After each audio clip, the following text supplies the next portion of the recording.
আলহামদুলিল্লাহ, আসসালাতু ওয়াসসালামু আলা রাসূলিল্লাহ ওয়া আলা ইবাদিল্লাহিস সালিহিন।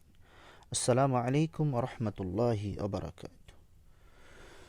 মাত্র 15টি ক্লাসে আল কোরআন পাঠ শেখা কোর্সে আপনাকে স্বাগতম। এই কোর্সে আমরা প্রচলিত নিয়ম থেকে কিছুটা ভিন্ন নিয়মে শিখব ইনশাআল্লাহ। আমরা জানি আরবি হরফ বা বর্ণ 28 বা 29টি। এই 28 বা 29টি হরফকে আমরা দুটি নিয়মে সহিভাবে শুদ্ধভাবে আয়ত্ত করার চেষ্টা করব ইনশাআল্লাহ। প্রথমত, এই 28 বা 29টা হরফ বা বর্ণকে আমরা উচ্চারণের ভিত্তিতে 9টি গ্রুপে ভাগ করে শিখব।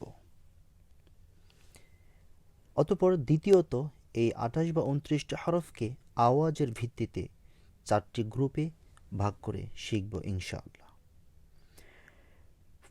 পরবর্তী ক্লাসে আমরা উচ্চারণের ভিত্তিতে 9টি গ্রুপে ভাগ করে শিখব ইনশাআল্লাহ।